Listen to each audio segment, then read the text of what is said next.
Hello friends, welcome to home food recipes.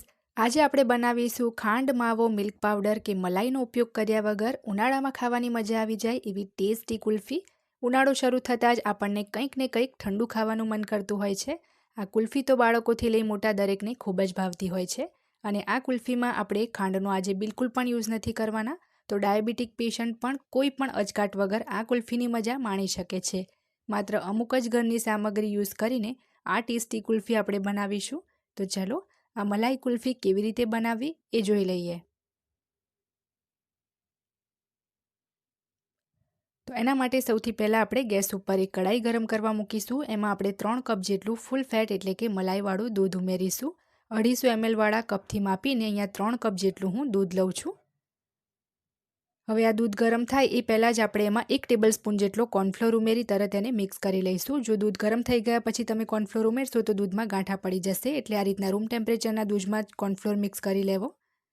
તો થોડું આ રીતના જો તમે કોર્નફ્લોર ઉમેરશો તો દૂધ તમારું જલ્દી ગાઢું થઈ જશે, પણ વધારે પડતો કોર્નફ્લોર ના ઉમેરવો.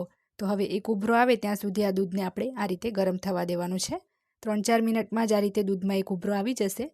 પછી આપણે મીડિયમ તાપે વચ્ચે વચ્ચે હલાવતા રહી આ દૂધને અડધું થાય ત્યાં સુધી હજી ઉકાળવાનું છે. તો એ પહેલાં જ આપણે આ સ્ટેજ પર એમાં થોડા ડ્રાયફ્રૂટ્સ ઉમેરી દઈએ. તો અહીંયા ડ્રાયફ્રૂટ્સમાં 1 ટેબલ સ્પૂન બારીક સમારેલી મેં બદામ ઉમેરી છે. 1 ટેબલ સ્પૂન બારીક સમારેલા કાજુ ઉમેરીશું. અને 1 ચમચી જેટલો એમાં આપણે ઇલાયચી પાવડર ઉમેરીશું. 5 નંગ ઇલાયચીને છોલીને મેં વાટીને પાવડર કરી લીધો છે. હવે બરાબર મિક્સ કરી આપણે દૂધને અડધા ભાગનું ના રહી જાય ત્યાં સુધી ઉકાળીશું. આ દૂધમાં આપણે માવો મિલ્ક પાવડર કે મલાઈ કંઈ જ નથી ઉમેર્યું, એટલે આ રીતે થોડો કોર્નફ્લોર ઉમેરવો જરૂરી છે, જેથી દૂધ આપણું જલ્દી ગાઢું થઈ જાય. તો દૂધ અહીંયા તમે જોઈ શકો છો બળીને અડધા ભાગનું રહી ગયું છે અને સરસ ગાઢું પણ થઈ ગયું છે. 15 મિનિટ જેટલો ટોટલ સમય લાગ્યો છે. તો હવે આપણે ગેસ બંધ કરી દઈશું અને ગેસ બંધ કરીને આપણે આને બીજા ગેસ ઉપર ટ્રાન્સફર કરીશું. તો હવે એક નાના પેનની અંદર આપણે થોડો 1/4 કપ જેટલો ગોળ લઈશું. 90 ગ્રામ જેટલો અહીંયા મેં દેશી ગોળ લીધો છે. ગોળ જલ્દી ઉગળી જાય એ માટે આપણે એમાં થોડું પાણી ઉમેરીશું. બહુ વધારે પાણી નથી ઉમેરવાનું, બસ 2 થી 3 ચમચી જ અહીંયા હું પાણી ઉમેરું છું. અને સરસ મીડિયમ તાપે આપણે જે આ ગોળ છે એને ઓગાળી લઈશું. આ રીતે ખાંડની જગ્યાએ કુલ્ફીમાં એકવાર તમે ગોળ ઉમેરી જોજો. ખાતી વખતે બિલકુલ ખબર પણ નહીં પડે કે તમે આમાં ગોળ ઉમેર્યો છે, અને કુલ્ફી પણ એકદમ ટેસ્ટી બનશે. તો આ રીતના સરસ ગોળ ઓગળી જાય એટલે તરત જ આપણે જે આ ઓગાળેલો ગોળ છે એને ગરમ દૂધમાં ઉમેરીને મિક્સ કરી દઈએ.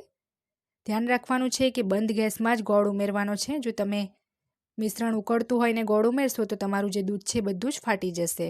એટલે ગેસ બંધ કર્યા પછી જ આપણે આ મિશ્રણની અંદર ગોળ ઉમેરીશું અને સરસ એને મિક્સ કરી લઈશું. અને આ મિશ્રણને હવે આપણે ટોટલી ઠંડુ થવા દઈશું. તો દૂધનું જે મિશ્રણ છે અહીંયા ટોટલી પંખા નીચે રાખીને મેં ઠંડુ કરી લીધું છે. પણ અહીંયા જુઓ આ મિશ્રણ થોડું આ રીતનું દાણાદાર દેખાય છે, તો આપણે એને સ્મૂથ કરીશું. તો સ્મૂથ કરવા માટે આપણે આને એક મિક્સર જારમાં એડ કરીને પીસી લઈશું. મિક્સરને બસ આપણે પલ્સ મોડ પર 10 સેકન્ડ જ ફેરવવાનું છે, જેથી જે ડ્રાયફ્રૂટ્સ ઉમેરેલા છે એ પણ ભૂકો ના થઈ જાય અને જે દાણાદાર ટેક્સચર દેખાય છે એ પણ સ્મૂથ થઈ જાય. તો અહીંયા તમે જોઈ જ શકો છો કુલ્ફી જમાવવા માટેનું જે આપણું આ મિશ્રણ છે હવે એકદમ પરફેક્ટ છે. જો ઘણીવાર એકદમ વધારે પડતું દાણાદાર ટેક્સચર હોય તો પણ કુલ્ફી પ્રોપર જામતી નથી કે પછી કાઢતી વખતે તૂટી જતી હોય છે. હવે અહીંયા મેં આ રીતના કુલ્ફીના મોલ્ડ્સ લીધા છે, એની અંદર આપણે આ મિશ્રણને ભરી દઈએ.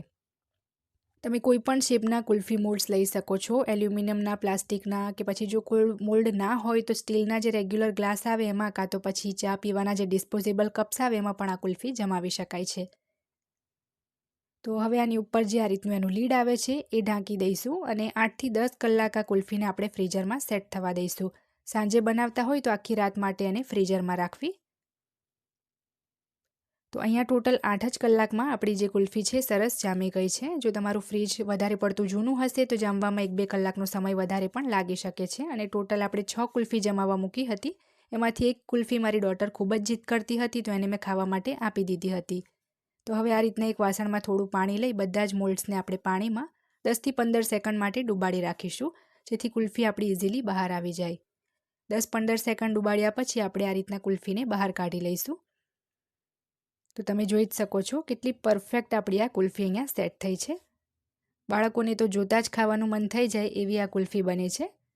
તો આ જ રીતે આપણે બાકીની બધી જ કુલ્ફીને બહાર કાઢી લઈશું. આ ઉનાળામાં એક વખત તમે ચોક્કસથી આ હેલ્ધી ગોળવાળી કુલ્ફીની રેસીપી ચોક્કસ ટ્રાય કરજો. ઘરમાં બધાને ખૂબ જ પસંદ આવશે. તો હવે આ બધી જ કુલ્ફીને આપણે બારીક સમારેલા પિસ્તાથી ગાર્નિશ કરી લઈશું. જો આજની આ કુલ્ફીની રેસીપી તમને પસંદ આવી હોય તો મારી ચેનલને સબસ્ક્રાઈબ કરી બેલ આઇકન દબાવવાનું ના ભૂલતા, જેથી મારા આવનારા દરેક નવા વિડીયોની નોટિફિકેશન તરત તમને મળે.